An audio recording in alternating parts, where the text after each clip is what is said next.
जय गुरुदेव दादा. जय गुरु. माझा तुमचा परिचय. मी लोणीजवळचा बेलोरा येथील रहिवासी आहे. माझं नाव राजेंद्र नरेंद्रराव तातोडे. मी न्यूझिडो कंपनीचा खूप म्हणजे बऱ्याच दिवसापासून ग्राहक आहो. म्हणजे आशापासून तर त्याच्यानंतर आद्या, विजेता आणि नवनीत हा जुना वाहन आहे. त्याच्यानंतर बरीच प्रगती झाली आहे. बरेचसे म्हणजे प्रिया झालं आणि ही जी व्हेरायटी आहे प्रिया, ही खूप सुंदर व्हेरायटी आहे. हे नवीन संशोधनानंतर काढलेली व्हेरायटी आहे. याच्या अगोदरचे जे वाहन होते ते सुद्धा खूप सुंदर वाहन आहेत. याचं इंटरनोट जे सिस्टीम म्हणजे डिस्टन्स कमी आहे, म्हणजे दोन बोंडातलं अंतर फार कमी आहे. यावर्षी जास्त पाऊस झाल्यामुळं थोडाफार आपल्याला इकडे तिकडे थोडा फरक वाटत असेल, पण तो पाण्यामुळे झालेला आहे.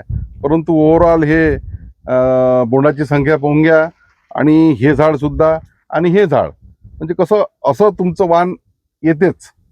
तर तुम्ही पद्धतशीर त्याची व्यवस्था केली तर असा कापूस येण्यास काही अवघड नाही. पण आपल्याला थोडं लक्ष द्यावे लागेल. व्हेरायटी खूप चांगली आहे. आपण कितीकी कष्ट केले, पण व्हेरायटी जर चांगली भेटली आणि आमच्या तालुक्यामध्ये वरुड आणि मोर्शी तालुक्यामध्ये न्यूझिडो कंपनीचं एवढं बियाणाचा खप वाढलेला आहे म्हणजे प्रत्येक कास्तकाराचं त्याच्यावर भरोसा आहे.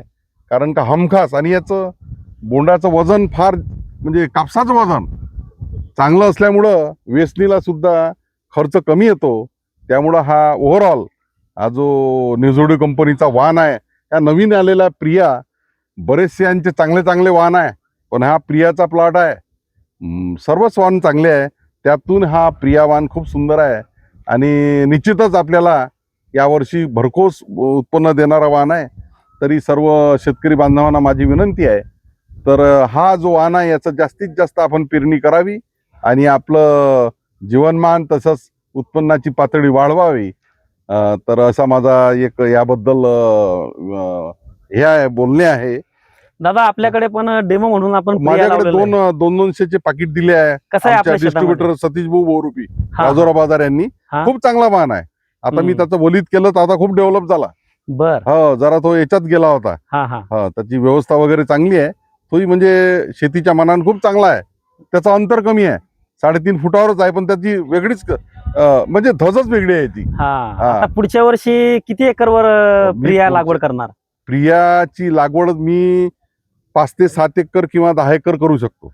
म्हणजे ओव्हरऑल आपलं हे पाहून. आणि सोबतचे आमचं पूर्ण न्यूझिडोचंच गाव आहे. आमच्या गावाजवळ आमचे हातुरण्याचे कास्तकार आहे. तिथेही सुद्धा पूर्ण न्यूझिडोचंच बियाणं विकल्या जात आहे. यावर्षी वरुड मोर्शी तालुक्यामध्ये मोर्शी वरुड तालुक्यात पसंती वाढत चालली, म्हणजे बेनिफिट आहे ना. कापसाचं वजन पूर्ण प्लॉटही बघून घेऊ या. महत्वाची गोष्ट हिचा शेंडा मोडलेला आहे ऑटोमॅटिकली, म्हणून हे पूर्ण भरत आलेले आहे. शेंडा खुडल्याचा फायदा या व्हेरायटीचं शेंडा तर सोडा, पण पान फांद्या सुद्धा खोडायला पाहिजे असा माझा विचार आहे. त्यामुळे तुमचं नक्की उत्पन्न वाढण्यास मदत होईल. कारण शेंडा खुडल्यामुळे शेंड्यापर्यंत बोंड सारख्या आकाराची तयार झालेली आहे. तुम्हाला जर काहीच खुडायचं नसेल तर याचं अमृत पॅटर्न घेऊ शकता. हो, खूप चांगलं वाहन आहे.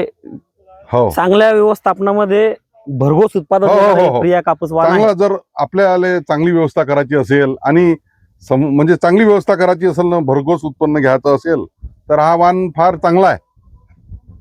धन्यवाद सर. हो, धन्यवाद.